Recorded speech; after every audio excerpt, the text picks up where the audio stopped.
When a ruthless gang of outlaws invades the peaceful farm of an aging veteran, they have no idea they've just walked into the kill zone of one of the deadliest Delta Force commanders in military history. Will these trespassers survive the night when they realize the quiet farmer they're threatening has been trained to eliminate enemies with lethal precision? The sound of engines woke me before sunrise. My eyes snapped open in the darkness of my bedroom. 3 trucks, maybe more, rumbling up my long dirt driveway. Nobody visits at this hour unless they're looking for trouble. I slipped out of bed, my bare feet silent on the wooden floor. My body might be older now, but 15 years in Delta Force taught me to move without making a sound. I grabbed my jeans and pulled them on, listening as the vehicle stopped near my barn. Car door slammed. Men's voices carried through the cool morning air. I counted 6, maybe 7 different voices. None of them belonged to anyone I knew. My farmhouse sat on 80 acres of land I'd bought after leaving the military. A quiet place where I could put the war behind me. Or at least that's what I'd told myself. The truth was I never truly left combat behind. I just brought it home with me. I moved to the window and peered through the curtains. The sun hadn't risen yet, but the first pale light revealed 3 pickup trucks and a larger vehicle that looked like a panel van. 7 men gathered in my yard, passing around what looked like a hand-drawn map of my property. This wasn't a random stop. They'd come here on purpose.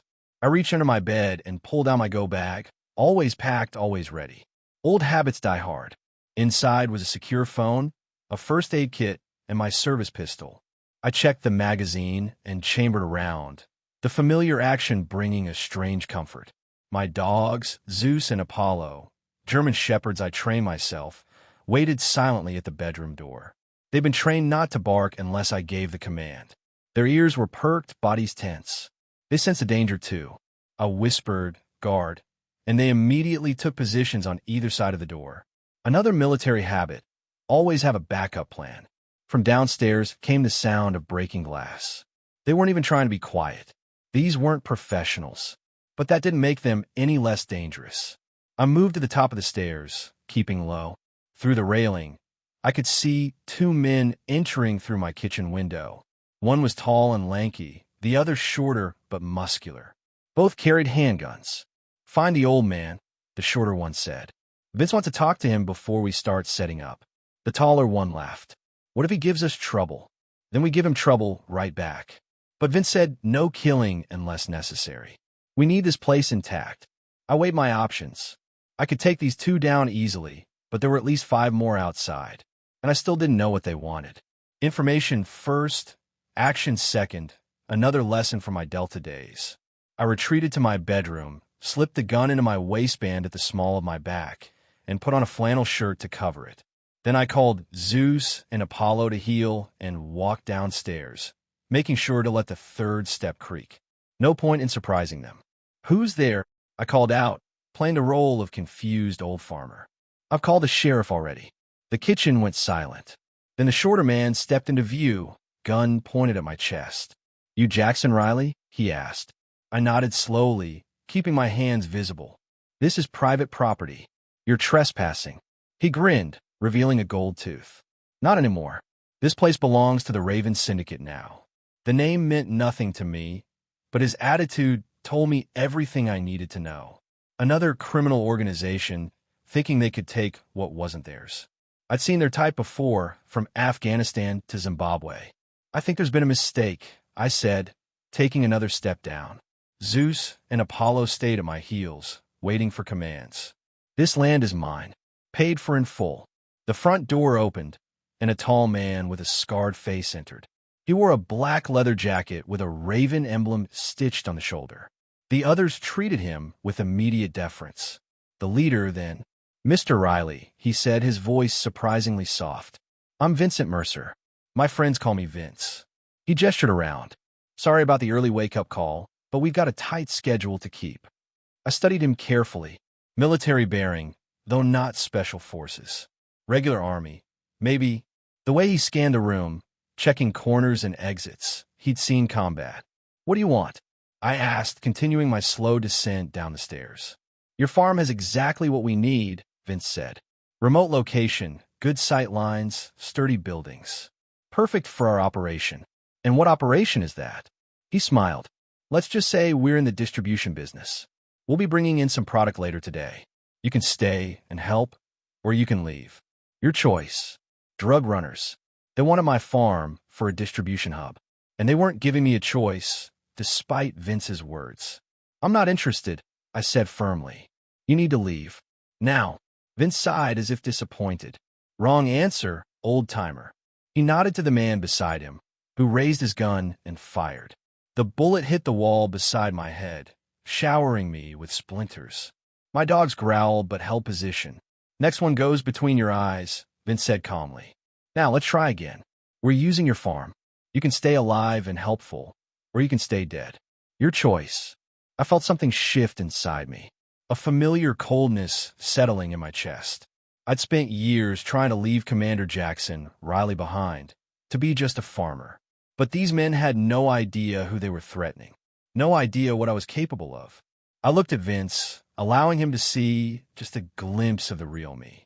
You've made a mistake coming here. He laughed. I don't think so. Cruz, Diesel, search the house. Tanner, check the barn. The rest of you, start unloading the equipment. As they moved to follow his orders, I noticed a small detail I'd missed before. On Vince's wrist was a tattoo. Not the Raven symbol, but military coordinates. Familiar ones. Kandahar province. Maybe this wasn't as random as I thought. Maybe they knew exactly who I was. And if that was true, what else did they know about me? The sun crept above the horizon as Vince's men spread throughout my property. Two stayed with me in the kitchen, guns trained on my chest. I sat at my table, hands flat on the wood, looking like a cooperative old man. Inside, I was mapping out every possible scenario, every exit route, every weapon within reach. Cruz, the tall, lanky one, returned from upstairs. Nothing unusual up there, boss. Just typical old man stuff. I hid my smile. He'd missed the false bottom in my closet, the weapons cache in the bathroom vent, the secure satellite phone taped under my dresser. Amateurs. Vince straddled a chair across from me, his scarred face thoughtful. You know, Riley, most people will be panicking right now. I'm not most people, I replied, keeping my voice steady. No, you're not, he agreed.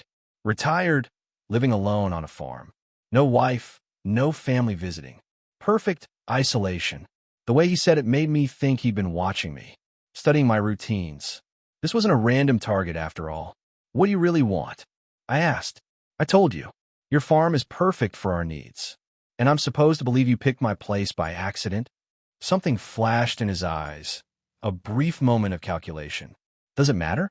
You're in no position to ask questions. A younger man burst through the door, excitement on his face. Vince, you got to see what I found in the barn. Vince frowned at the interruption. What is it, Tanner? There's a hidden room behind the back wall, locked up tight. And check this out. He held up a small metal object. My heart sank. It was a challenge coin from my old unit, stamped with the Delta Force insignia. I dropped it last week while I was repairing a tractor. Careless mistake. Vince took the coin, examined it, then looked at me with new interest. Military man, huh? What branch? Army, I said simply. No point lying about what they'd already discovered. Rank, just a sergeant. Nothing special. Vince tossed the coin onto the table. Funny, I've never seen just a sergeant with a Delta Force coin. I shrugged. Found it at a pawn shop. Thought it looked cool. Vince didn't believe me. I could see it in his eyes. But he played along. Diesel, go help Tanner break into that room in the barn. Cruz, get the satellite systems set up. We need to be operational by noon. As I left, I noticed something I'd missed before. Cruz was wearing a communication earpiece. Not just any earpiece, but military grade. The kind used by special operations teams. These weren't ordinary drug runners. You were military too, I said to Vince, not asking a question, but stating a fact. He nodded. 82nd Airborne. 2 tours in Afghanistan, 1 in Iraq. Honorable discharge? His face hardened. Not exactly. I understood then. He was one of those good soldiers who came home broken, then turned their skills to crime when the system failed them. I'd seen it happen too many times. Whatever you're planning, I said quietly, it's not too late to walk away. Vince laughed. Always the hero, aren't you, Riley? Trying to save even the bad guys. The way he said it raised the hairs on my neck. He knew me. Not just my name, but my reputation. This wasn't adding up. Outside, I heard more vehicles arriving. Through the window, I saw 2 more trucks pulling up, men unloading heavy equipment. Some kind of electronic gear, communications equipment. This wasn't a simple drug operation. "You're not drug runners," I said. Vince smiled. "Finally catching up, old man?" "No, we're not. The Raven Syndicate is much more ambitious." A massive man entered the kitchen, his arms covered in tattoos. "Perimeter secure, boss. No neighbors for miles, just like you said." But that wasn't true. My nearest neighbor, Sarah, lived just over the hill. Her house wasn't visible from mine, but it was less than a mile away. They hadn't done their research properly. That was a mistake I could use. "Good work, Hector," Vince said. "Take Riley here to the barn. Let's see what he knows about that hidden room." Hector yanked me to my feet. I let him manhandle me, playing the cooperative prisoner. My dogs growled, but stayed in place as I trained them. "Call off your mutts," Hector growled, pressing a gun to my head. I whistled once, and Zeus and Apollo retreated to their corner beds. They'd stay there until I called them. Another advantage these men didn't know about. As Hector pushed me toward the door, I glanced at my kitchen counter. The third cabinet from the left had a false bottom. Inside was a panic button that would alert my old team, men who'd promised to come running if I ever needed them. Men who lived less than 30 minutes away. I needed to get back to that button. Outside, the farm was transforming. Men were setting up satellite equipment, surveillance cameras, weapon caches. This was a military operation, not a criminal one. "Impressive setup," I said as Hector marched me toward the barn. "What's the mission?" He grunted, shoving me forward. "Shut up and walk." In the barn, Tanner and Diesel were trying to break into my hidden room. They found the door but couldn't get past the lock, a reinforced steel door that would take more than brute force to open. "Your boyfriend's here," Tanner joked as we entered. Diesel turned, wiping sweat from his brow. "We can't get in, boss. It's some kind of military-grade lock." Vince had followed us in. He pulled out a pistol and pointed it at my knee. "Open it." I looked at the door, then back at him. "I can't. Lost the key years ago." The lie came easily. The key was actually on a chain around my neck, hidden under my shirt. But what they didn't know was that the room wasn't just a storage space. It was a panic room, and inside was enough firepower to take down everyone on my property. "I don't believe you," Vince said, his finger tightening on the trigger. "Believe what you want," I replied. "But shooting me won't open that door." Vince stared at me for a long moment, then lowered his gun. "Fine. Diesel, get the explosives. We'll blow it open." My heart raced. If they used explosives, they might damage the weapons inside. But more importantly, they'd reveal my biggest secret. That Jackson Riley wasn't just any Delta Force operator. I was the commander of the most decorated unit in recent history. A unit that had made powerful enemies. Enemies like the Raven Syndicate. Suddenly, it all made sense. The way Vince talked, the military precision of this operation. This wasn't about using my farm. This was about me. "You knew who I was all along," I said quietly, so only Vince could hear. "This isn't about my farm. It's about what happened in Kandahar." Vince's eyes narrowed. "Maybe you're not as slow as you look, Commander Riley." The use of my rank confirmed it. This was personal, and now I knew just how dangerous my situation really was. What happened in Kandahar was classified. Only a handful of people knew the truth. If Vince knew about it, then this wasn't just a criminal operation. It was revenge. The explosion rocked the barn, sending dust and splinters flying everywhere. My ears rang as smoke filled the air. I'd braced for it, but Vince and his men hadn't expected the force of the blast. They were thrown off balance, coughing and cursing. Through the haze, I could see my hidden room was now exposed. The steel door hung from one hinge, revealing what was inside. But it wasn't weapons they saw. It was photographs. Hundreds of them, covering the walls. My old team. The missions. The faces of men who'd trusted me with their lives. "What the hell?" Diesel muttered, stepping forward to look. I used their confusion, twisting free from Hector's grip and driving my elbow into his stomach. He doubled over, and I grabbed his gun, but before I could use it, Vince had his weapon pointed at my head. Don't, he warned. You're outnumbered and outgunned. I froze, weighing my options. 6 armed men. No clear exit. My dogs were still in the house. I lowered the gun slowly. Smart move, Vince said, nodding to Tanner, who wrenched the weapon from my hand. Seems you haven't lost all your tactical sense, Commander. He emphasized my rank, making it clear he knew exactly who I was dealing with. But there was something in his eyes I couldn't quite read. Not just hatred, something deeper. You've gone to a lot of trouble to find me, I said, watching as Cruz and Diesel entered the hidden room. Why not just put a bullet in my head and be done with it? Vince smiled, but there was no warmth in it. Because that would be too easy, too quick. He stepped closer, his voice dropping. You don't even remember me, do you? I studied his face. The scar running from his right eye to his jaw. The cold blue eyes. Nothing familiar. Should I? I asked. His face hardened. Kandahar Province. Operation Midnight Shield. 5 years ago. The names hit me like a physical blow. Operation Midnight Shield had been one of my last missions. A hostage extraction gone wrong. We lost 3 good men that day. You weren't there, I said, certain of it. I knew every man on that operation. No, Vince agreed. But my brother was. He pulled out a worn photograph from his pocket and held it up. A young soldier in Army fatigues. Staff Sergeant James Mercer. One of the hostages we'd failed to save. James was undercover. Vince continued, his voice tight with controlled rage. Deep cover in the Taliban. 2 years of work. And then your team came crashing in, blew his cover sky high. He died because of your botched rescue mission. My mind raced back. The intelligence we'd received had said all the hostages were American aid workers. There'd been no mention of an undercover operative. We weren't told, I said quietly.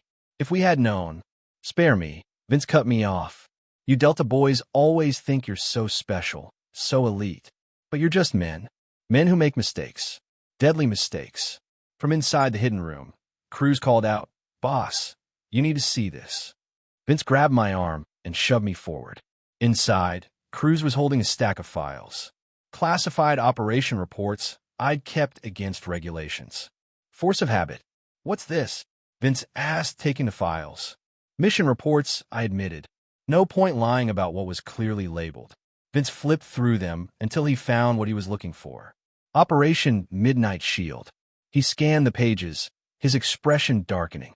According to this, you knew there might be an intelligence operative among the hostages, he said, his voice dangerously quiet. It's right here, a footnote from military intelligence. I grabbed the file from him, reading the section he pointed to. He was right. There was, buried in the preliminary intelligence, possibility of friendly asset among hostages. Identity unknown. Proceed with caution. I felt sick. I missed it. In my rush to save the aid workers, I'd overlooked a critical piece of information. James Mercer had died because of my mistake. I never saw this. I whispered, the weight of it crashing down on me. Convenient excuse, Vince sneered, snatching the file back. The great Commander Riley, too busy playing hero to read his own intelligence reports. He was right. It had been my responsibility. My failure. So that's what this is, I said, looking around at the men transforming my farm into a military operation. You're using my farm as a base for what? Killing me wouldn't be enough? Vince chuckled. Oh, you'll die, Commander. But first, you're going to help us. Help you do what? Before he could answer, Tanner burst into the room. Boss, we got company coming up the road. Looks like a woman in a pickup truck. Sarah, my neighbor. She sometimes brought fresh eggs over in the morning. Of all the days to be neighborly. Take care of it, Vince ordered. No witnesses. Wait, I said quickly. She's just a neighbor. She drops by sometimes. If she disappears, people will notice. Vince considered this. Fine, we'll use her. If Riley here doesn't cooperate, the woman dies. Simple enough. He turned to me, his expression cold. You're going to act normal. Tell her everything's fine. Send her away. One wrong word, one signal, and Diesel puts a bullet in her head. Understood. I nodded, my mind already calculating. Sarah was ex-military herself. Army intelligence. She'd recognized something was wrong. I just needed to give her the right signal. Vince and his men marched me back to the house. Through the window, I could see Sarah's old blue pickup coming up the drive. She was still a quarter-mile out. "Remember," Vince said, pressing a gun to my ribs beneath my jacket. "One wrong move, and she dies. Then you die." Slowly, I nodded, my face blank.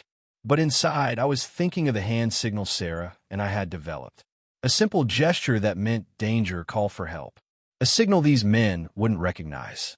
Sarah's truck pulled up, and I saw her get out, a basket of eggs in her hands. Her dark hair was pulled back in its usual practical ponytail, her face open and friendly. She had no idea she was walking into a trap. "Morning, Jackson," she called, walking toward the porch. "Brought you some fresh eggs. My hens are laying overtime." I stepped onto the porch, feeling Vince close behind me. "Morning, Sarah. That's real kind of you." She reached the steps, then paused, her smile faltering. Sarah had always been perceptive. Something in my stance, my tone, had alerted her. "Everything okay?" she asked, her eyes scanning past me to the men inside. "Just fine," I said, taking the basket from her. As our hands met, I gave a signal, 3 quick taps against her wrist. Her eyes widened slightly, but her smile never faltered. "Well, I can't stay," she said smoothly. "Got a million chores waiting. You enjoy those eggs now." She turned to go, moving with deliberate casualness. I watched her drive away, hoping she understood, hoping she'd make the call. "Good job," Vince said when she was gone. "Maybe you'll live through this after all." But as he spoke, I noticed something that turned my blood cold. On Sarah's dashboard had been a newspaper. Today's date clearly visible. May 16th, 2025. Exactly 5 years to the day since Operation Midnight Shield. Since James Mercer died. This wasn't just about revenge. Whatever Vince was planning, today was the day it would happen. And I was the key to his plan. I sat at my kitchen table, hands zip-tied to the chair arms, watching as Vince's men transformed my home into a command center. They'd set up computers, communications equipment, and weapons throughout the house. This was no simple revenge plot. This was something bigger. Vince stood by the window, talking quietly into his satellite phone. "Asset is secured." "Yes, exactly as planned. We'll be ready at 1500 hours. My military instincts were screaming. 1500 hours, 3 p.m. Something was happening then. Something that required my farm, my presence, and a small army of well-equipped men. Cruz approached, carrying a laptop. He sat in front of me, the screen showing a secure video call loading. "Boss wants you to talk to someone," he said, adjusting the screen. The call connected, and I found myself looking at a face I hadn't seen in years. Colonel Victor Hargrove, my former commanding officer. The man who'd sent my team on Operation Midnight Shield. "Hello, Jackson," Hargrove said, his voice exactly as I remembered it. Cold, calculating. "You're looking well for a dead man." I kept my face expressionless. "What's going on, Colonel? You working with these criminals now?" Hargrove smiled thinly. "Criminal is such a subjective term. I prefer to think of us as freelance operatives. The private sector pays much better than the government." The pieces started falling into place. Hargrove had gone off the grid 3 years ago. Rumors had circulated about corruption, selling classified intelligence. I'd never believed them. Until now. "So, the Raven Syndicate." I began. "My organization," Hargrove confirmed. "Built from the ground up with specially selected operatives. Men and women who understand that patriotism doesn't pay the bills." "And what do you want from me?" I asked, though I was beginning to suspect the answer. Hargrove leaned closer to the camera. "Access codes, Jackson, to Operation Blacklight." My blood ran cold. Operation Blacklight was the most classified program I'd ever been involved with. A network of sleeper agents embedded in hostile nations around the world. If those codes fell into the wrong hands, dozens of undercover operatives would be exposed. Many would die. "Those codes expired when I retired." I lied smoothly. "They're useless now." Hargrove's smile widened. "We both know that's not true. Blacklight was designed to be compartmentalized. Each commander has permanent access to their cell of agents. Your codes are still active." We checked. I kept my face neutral, but inside my mind was racing. He was right. My access codes were still valid, a design flaw in the system I'd argued against but been overruled on. I've been given lifetime access to protect my agents if something went wrong. Why now? I asked. Why wait 5 years to come after me? We weren't waiting, Vince cut in, moving into view of the camera. We were building, creating the perfect organization. And today, all the pieces are finally in place. Today, I repeated, thinking again of the date. May 16th, Operation Midnight Shield. Very good, Commander, Hargrove said. Today marks 5 years since that operation. 5 years since we discovered a fundamental truth. And what truth is that? That America has grown soft. Hargrove spat, his facade of calm cracking. That we fight with one hand tied behind our backs while our enemies grow stronger. That generals and politicians care more about optics than victory. The fanaticism in his voice chilled me. I'd heard this kind of talk before from men who'd been in combat too long. Men who started to think they knew better than the country they served. So what's your plan? I asked. Expose our agents? For what? Money. Money is just a tool, Hargrove said dismissively. What we want is change. Real change. And sometimes, you have to create chaos before you can build something better. A terror plot. That's what this was. Use my codes to expose undercover agents, creating an international crisis. In the chaos that followed, Hargrove and his Raven Syndicate would step in, offering solutions, taking power. You're insane, I said quietly. This will never work. It already is working, Hargrove replied. All we need are those codes, and you're going to give them to us. I stared back at him, my resolve hardening. Never. Hargrove sighed, as if disappointed. I thought you might say that. Vince, show him our insurance policy. Vince pulled out his phone and showed me a live video feed. My heart stopped. It was Sarah, my neighbor, bound and gagged in what looked like the back of a van. We picked her up half a mile from your farm, Vince said. Did you really think we wouldn't be watching? That little signal you gave her wasn't as subtle as you thought. I lunged forward, nearly toppling the chair despite my restraints.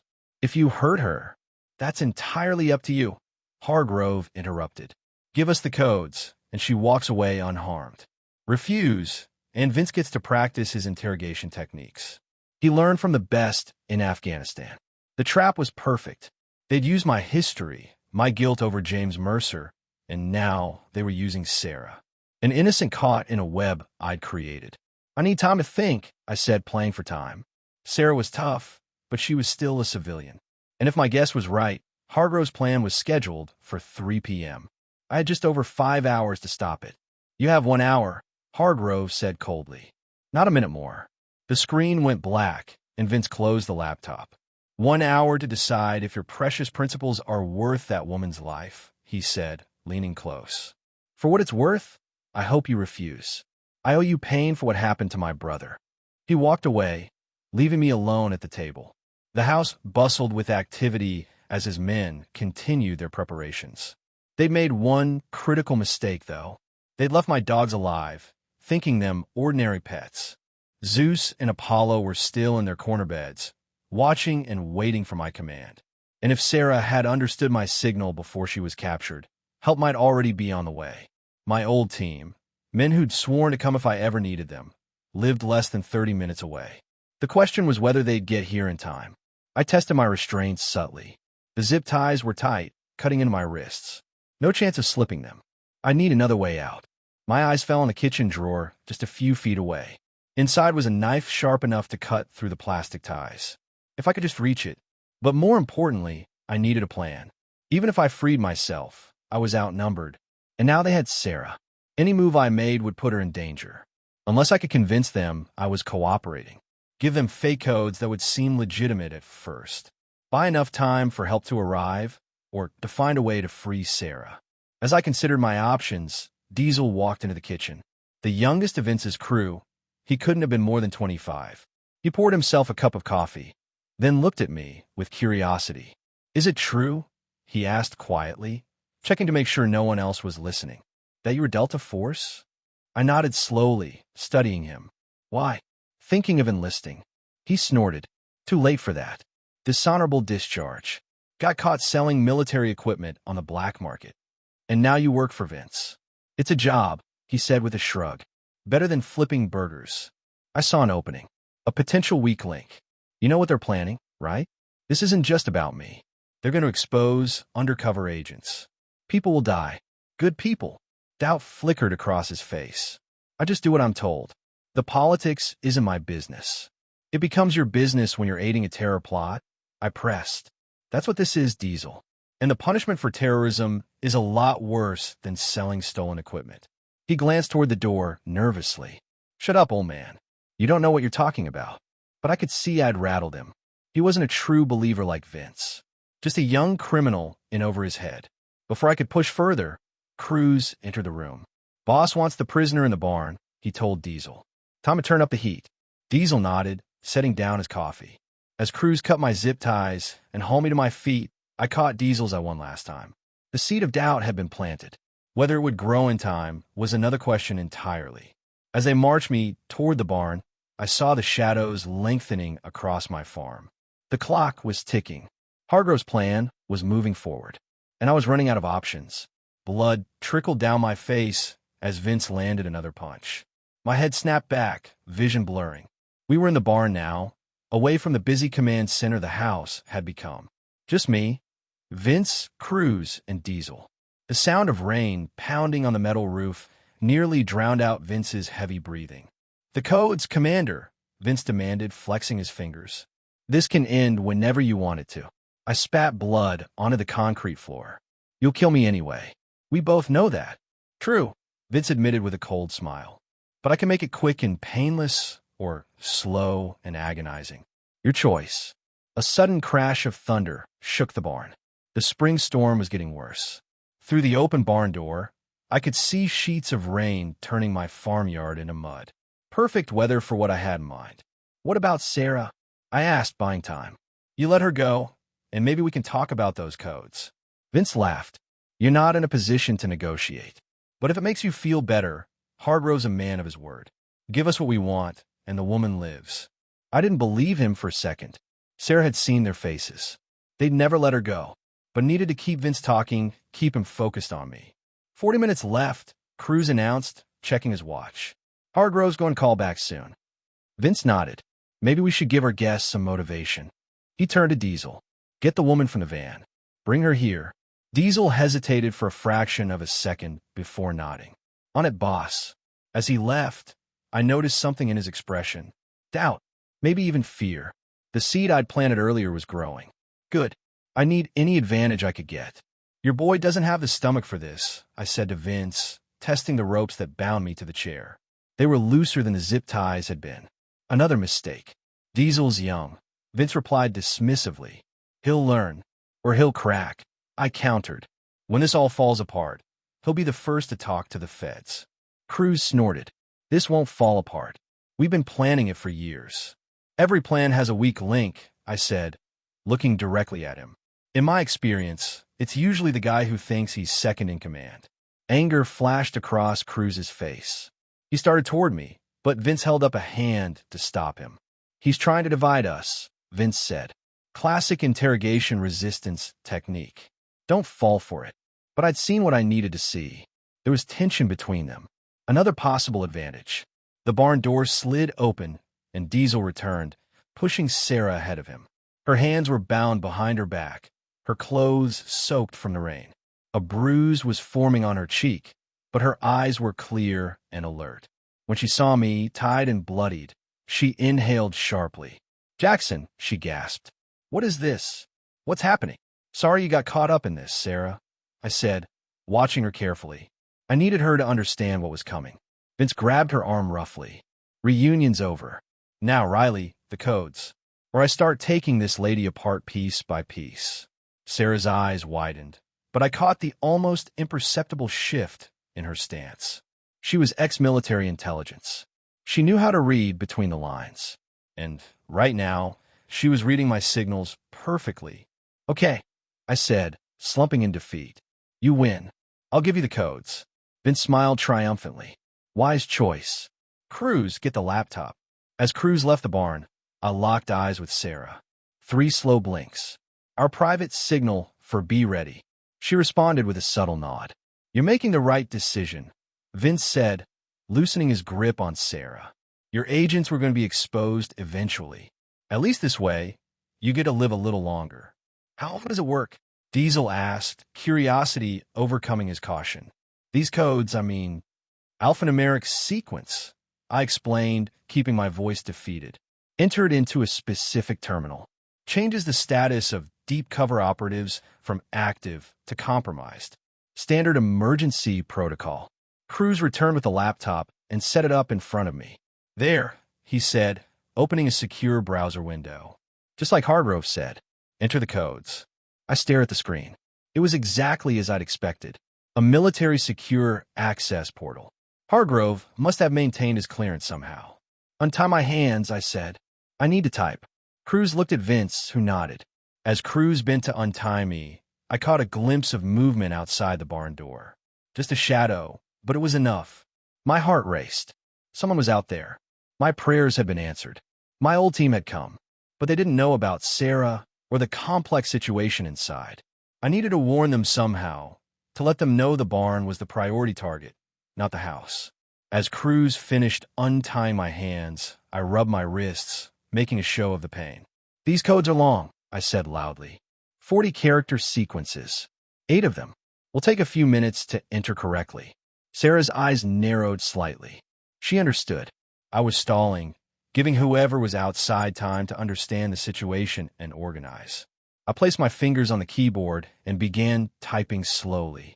Random characters, nothing that would actually work. But look convincing. Hurry up, Vince snapped. We don't have all day. A flash of lightning illuminated the barn, followed immediately by a deafening crash of thunder.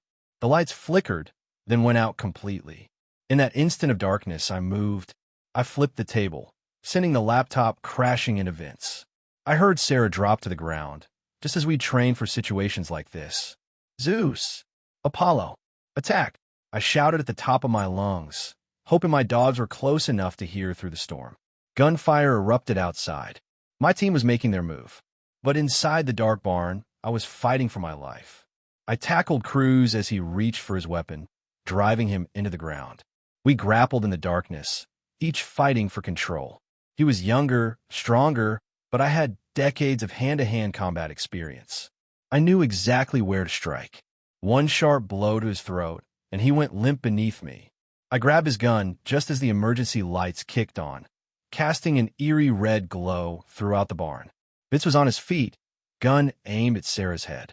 Diesel stood frozen by the door, his own weapon drawn, but pointing at the floor. Drop it, Riley, Vince shouted over the storm. Or she dies right now. Outside, the gunfire was intensifying. My team was engaging Vince's men around the house. But in here, we were a stalemate. It's over, Vince, I said, keeping Cruz's gun trained on him.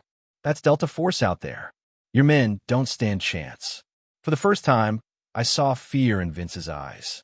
But it quickly hardened into resolve. Then we all die here, starting with her. His finger tightened on the trigger.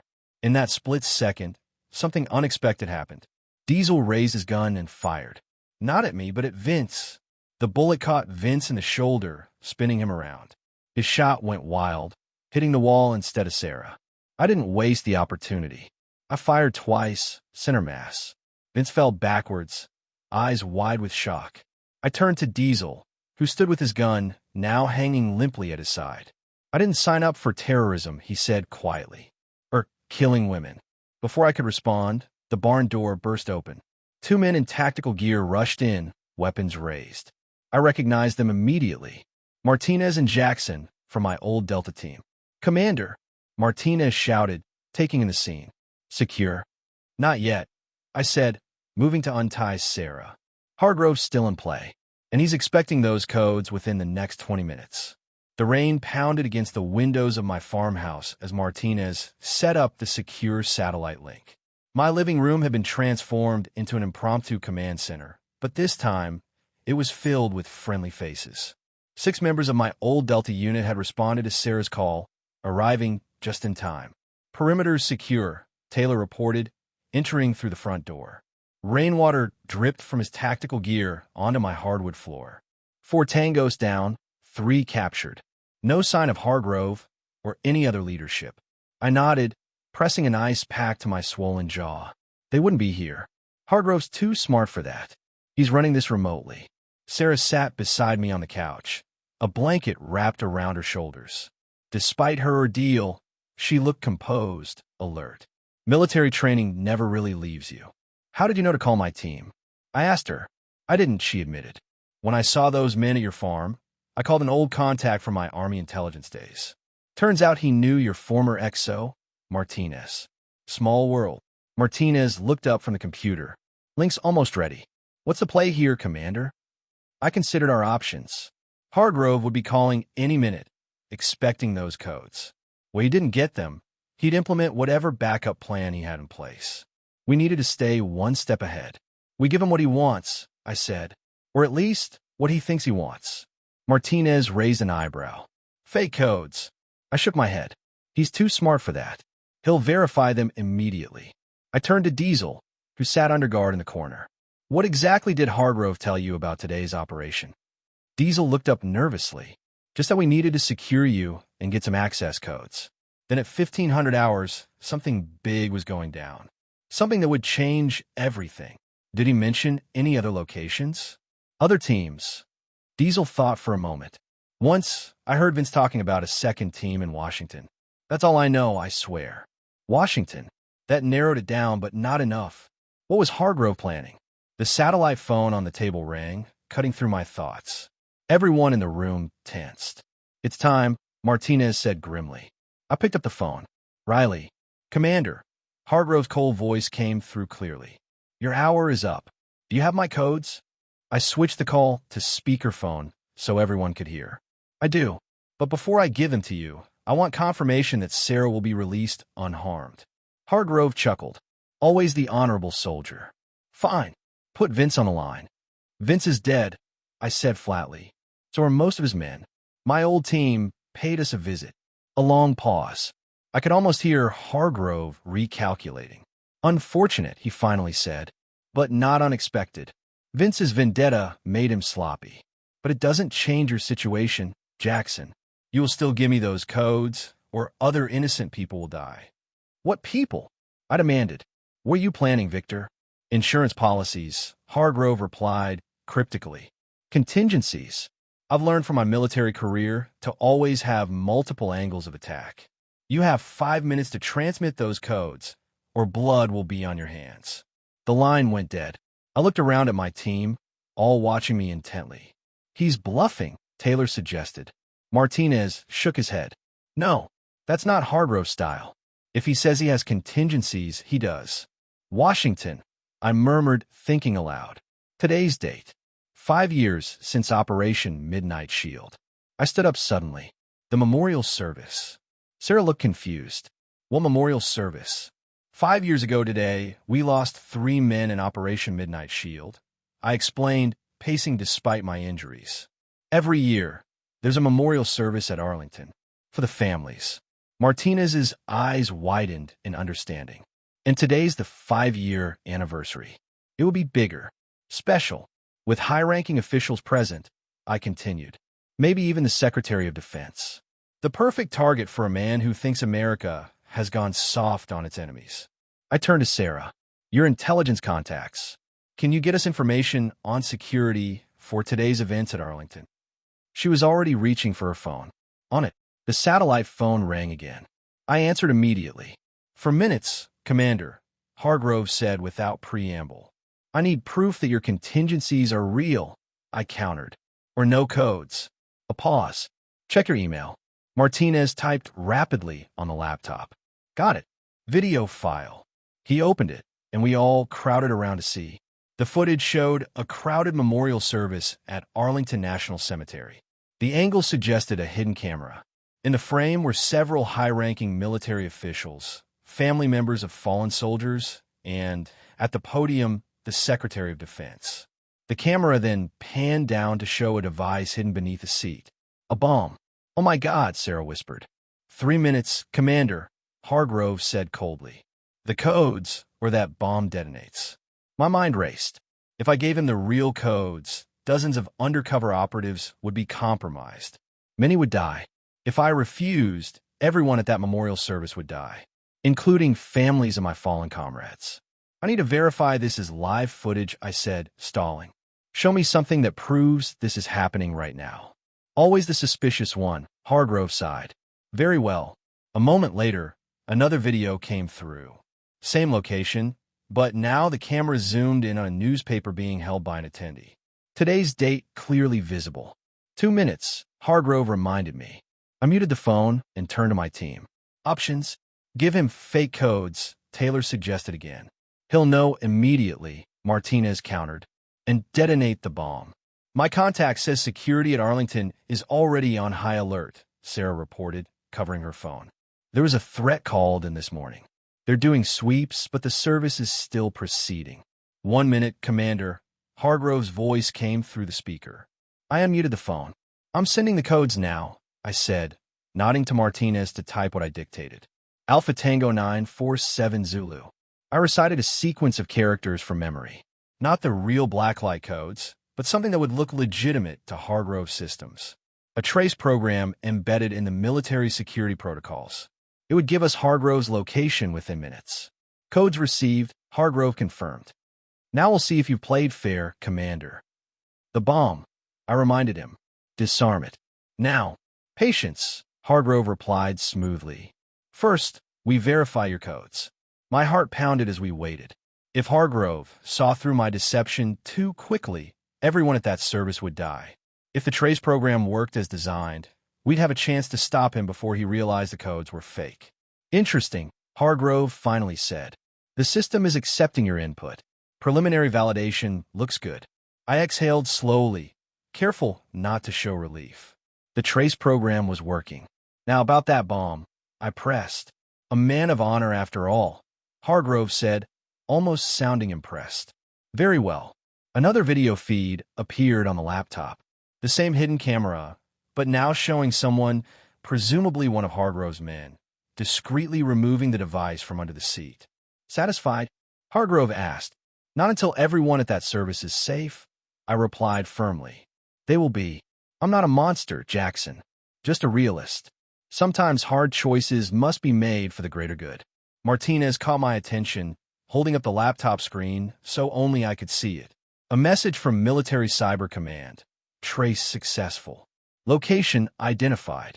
Strike team dispatched. I allowed myself a small smile. You know what your problem is, Victor? You always underestimated my team. What are you talking about? Hargrove's voice held the first hint of uncertainty. Those codes I gave you, they're a trace program. Special forces are probably kicking in your door right about now. A long silence. Then, you're bluffing. Am I? You taught me yourself. Always have a contingency plan. The sound of distant shouting came through the phone, followed by what could only be gunfire. This isn't over, Jackson, Hargrove hissed.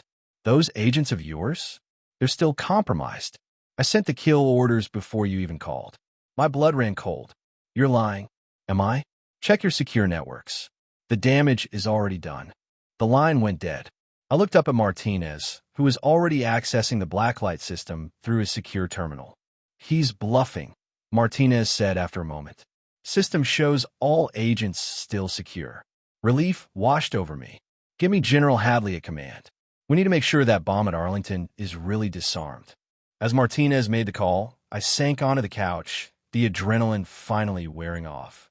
Sarah put a hand on my shoulder. It's over, she asked quietly. I thought about Hargrove, about Vince and his brother James, about all the threads that had led to this day. Not entirely, I said honestly. Men like Hargrove always have one more card to play. The satellite phone rang again. Martinez and I exchanged glances before I answered. Riley, Commander, came a voice I didn't recognize. This is Captain Reeves, Delta Force. We've secured Hargrove's location. He's in custody. I should have felt relieved. Instead, a sense of unease persisted. Any computers or devices there? All seized. We're bringing in cyber teams now. Be careful, I warned. Hargrove claimed he sent kill orders to compromised agents before you got to him. Roger that, Reeves replied. We'll handle it with extreme caution. I ended the call and looked around my living room, at my old team, at Sarah, at the captured member of Hargrove's crew. My peaceful retirement suddenly felt very far away. "What now, Commander?" Martinez asked, the old respect evident in his voice. I stood up, ignoring the pain from my injuries. "Now we make sure it's really over. I want those Arlington security teams to double-check for any additional devices. And I want direct confirmation that all blacklight agents are secure." As my team moved to carry out my orders, I walked to the window and looked out at my farm. The rain was beginning to ease, sunlight breaking through the clouds. But the damage was evident everywhere: bullet holes in the walls, tire tracks tearing up the fields, blood staining the ground. This place had been my refuge, my attempt at a quiet life after years of war. Now it had become a battlefield again. Because of me, because of secrets I'd kept and a past that refused to stay buried. Sarah joined me at the window. "You can rebuild," she said softly, "when this is all over." I nodded, but I wasn't sure I believed it. Men like Hargrove, men like me, we never truly leave the war behind. We just bring it home with us, one way or another. Glass shattered somewhere in the dark house as I moved like a shadow through my own home. Blood trickled down my forehead from where Vince had struck me, but the pain only sharpened my focus. This was my territory. Every loose floorboard, every corner, every hiding spot, I knew them all. "Find him." Vince's voice boomed from the living room. How hard can it be to catch one old man? I crouched in the hallway closet, listening to their heavy footsteps. My fingers found the hidden switch behind the coats. With a soft click, the back panel slid open, revealing a narrow passage I'd built between the walls. Most people thought my renovation hobby was just to keep busy after the war. They were wrong. "Diesel, check upstairs," Vince ordered. "Mac, take the kitchen. Cruz is still down in that hole. Someone get a light and check if he's alive." I slipped into the passage and pulled the panel shut just as Diesel walked past. Through tiny holes I drilled in the walls, I could see parts of each room. Diesel stomped up the stairs, guns swinging wildly. Poor training. No discipline. These weren't soldiers, just bullies with weapons. In my bedroom, I watched Diesel kick open the door and point his gun under the bed. He stepped into the middle of the room, right onto the pressure plate I'd installed beneath the carpet. Sleeping gas hissed from vents in the ceiling, a non-lethal mixture I'd saved from my military days. Diesel coughed, spun around confused, then dropped to the floor. "One down." "Diesel," Matt called from downstairs. "You find anything?" When no answer came, he cursed. "Tanner, go check on Diesel." Perfect. They were separating themselves. I moved through the passage to the kitchen section. Through the peephole, I saw Mac rifling through my drawers, pocketing anything that looked valuable. He yanked open the refrigerator, grabbing a beer like he owned the place. I slid open another hidden panel, this one leading behind the pantry door. As Mac popped the beer cap and took a long drink, I emerged silently behind him. One quick move, arm around his neck, pressure on the carotid artery, and he went limp in seconds. I caught him before he hit the ground and made a noise. "Two down." Upstairs, I heard Tanner calling for Diesel. "Dude, quit messing around." "Where are you?" I dragged Mac to the basement door, zip-tied his hands and feet, and gagged him with a kitchen towel. The storm outside grew stronger, rain now hammering against the windows, wind howling through the trees. Thunder crashed, masking the sound of my movements. "Vince!" Tanner yelled, panic edging into his voice. "Something's wrong up here. Diesel's out cold, and I can't wake him." "What are you talking about?" Vince shouted back. I moved to the living room peephole. Vince stood by the fireplace, his scarred face illuminated by the flashlight he held. The power was still out, my doing. The fifth outlaw, a man they called Rooster, nervously paced by the window, jumping at every lightning flash. "I'm telling you, man," Tanner called from upstairs. "Something weird is going on." "Get down here, both of you," Vince ordered. "Bring Diesel." I watched as Tanner struggled to drag Diesel's unconscious body down the stairs. This was my chance. I moved quickly through the passage to the entry hall, where another hidden door led to a small space under the staircase. As Tanner reached the bottom step, I triggered the mechanism I'd installed. The stair beneath him dropped 6 inches, not enough to create a hole, but enough to make him stumble. As he fell forward, still holding Diesel, I burst from my hiding place. Before he could regain his balance, I struck, quick and precise, at the pressure points in his neck.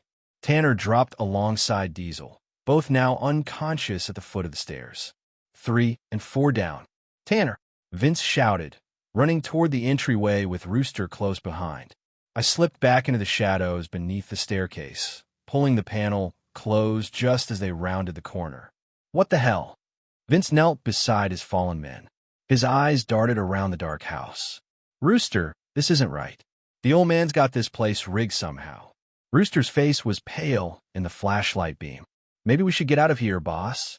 Come back with more men. No one's leaving. Vince snarled, grabbing Rooster's jacket. We came for the land, and we're taking it. The syndicate doesn't back down.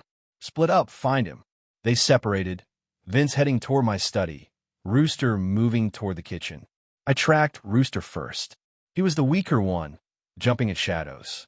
When thunder cracked overhead and rain pounded harder on the roof, Rooster fired his gun reflexively at nothing, the bullet embedding in my kitchen wall. Jumpy, aren't you? I said from behind him. He whirled around, but it was too late.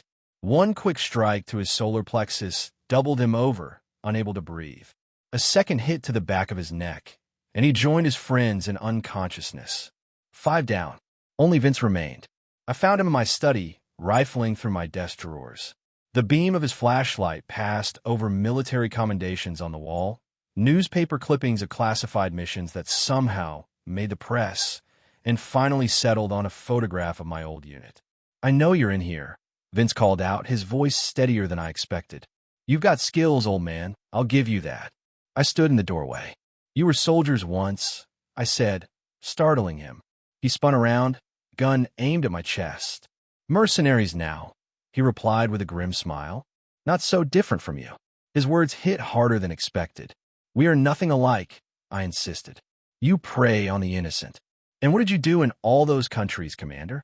His finger tightened on the trigger. You think those people saw any difference between your uniform and my gang colors? For a moment, old doubts resurfaced. Faces of civilians caught in crossfire, villages emptied by our operations, children who grew up knowing only war.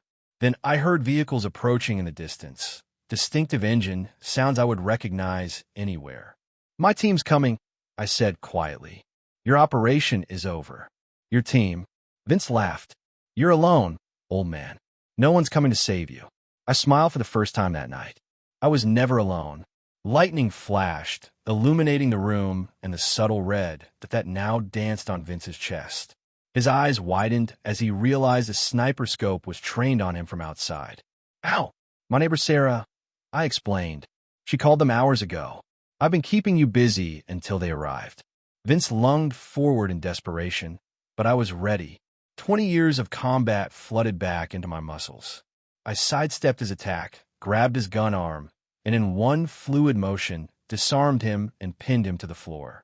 As headlights swept across the windows and car doors slammed outside, Vince struggled beneath my knee. You're dead, Riley, he growled. The syndicate will burn this place to the ground. I leaned closer. Then I'll have to make sure there's no syndicate left.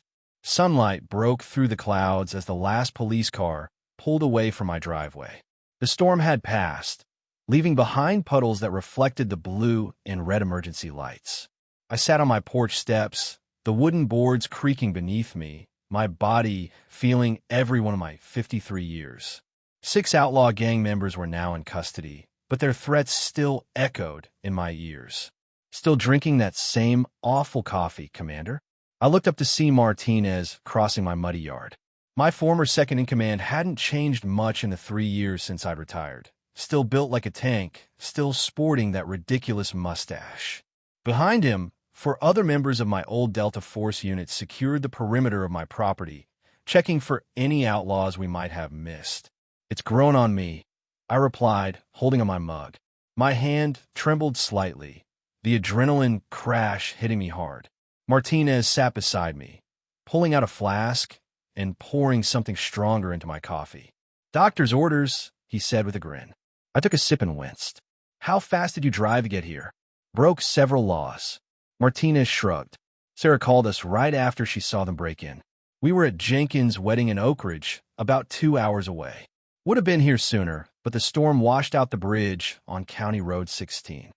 I nodded toward the men checking my property. Pulled them from the reception, too? They volunteered. Nobody messes with our commander. We sat in silence for a moment, watching the sun climb higher. Parts of my fence were broken where the outlaws' trucks had crashed through. The front door hung from one hinge. At least 3 windows were shattered. They're not going to stop, I said quietly. The Raven Syndicate doesn't forgive. Martinez nodded solemnly. Then we'll be ready.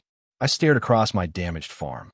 The fields I'd carefully tended for 3 years were now rutted with tire tracks. The barn door had been kicked in. Even my scarecrow stood at an odd angle, as if it had tried to fight back and lost. I thought I left all this behind. I said, more to myself than to Martinez. Thought I could just be a farmer. Some men aren't built for peace, Commander. I glanced sharply at him. Everyone's built for peace. Some of us just never get the chance to find out. Officer Taylor, a young local cop who'd responded to Sarah's 911 call, approached with his notebook open. Mr. Riley, we've got statements from everyone except you. When you're ready, I need to know exactly what happened here. I exchanged looks with Martinez. The official report would need to omit certain details, the hidden passages, the traps, the military-grade sleeping gas. Some things were better left unexplained. They broke in. I defended myself. I said simply. Taylor frowned. And somehow subdued 6 armed men by yourself? I got lucky, I replied. Luck had nothing to do with it, Martinez muttered. Taylor looked like he wanted to ask more questions, but an older officer called him away.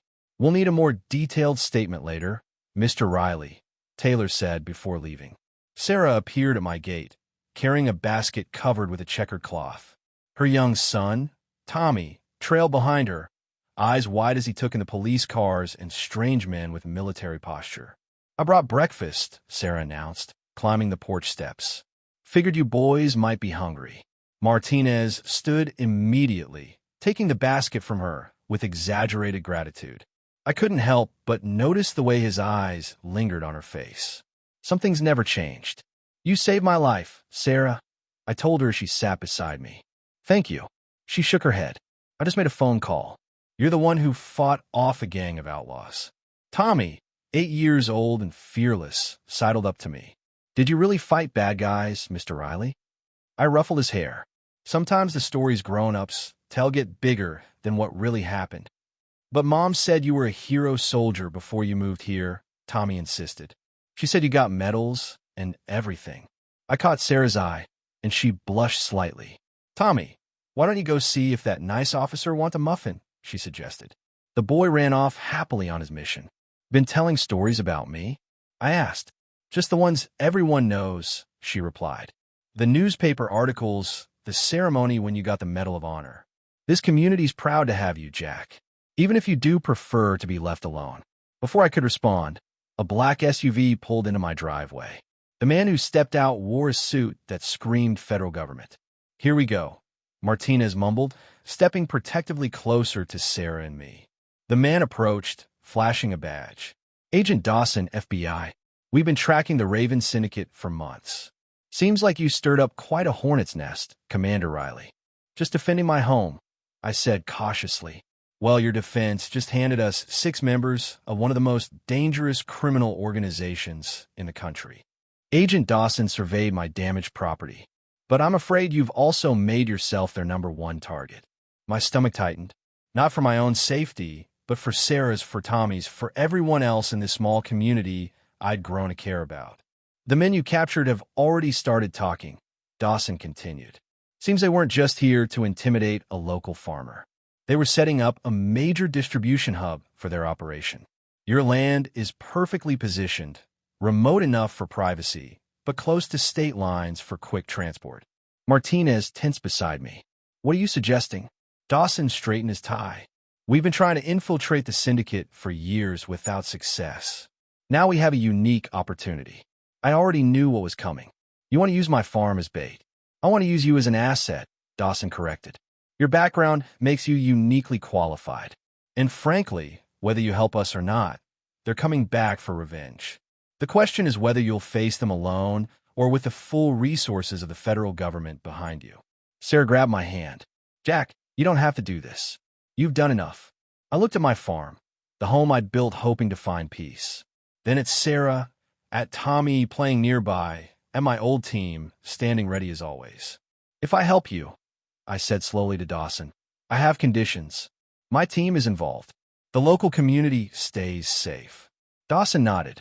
We can work with that. Martinez clapped my shoulder. Just like old times, Commander? I shook my head. No, this time we're fighting on home ground. And this time, we finish it for good. As Sarah squeezed my hand tighter, I realized the truth I've been avoiding for 3 years. I never really left the war behind. I just brought it home with me. But now, that might be exactly what was needed to keep this community safe. I stood up, feeling the familiar weight of responsibility settle on my shoulders once more. My peaceful retirement would have to wait, but this time, I wasn't fighting for some distant political objective. I was fighting for a home worth protecting. Let's get started, I told Dawson. The syndicate thinks they know who I am. It's time to show them that they have no idea.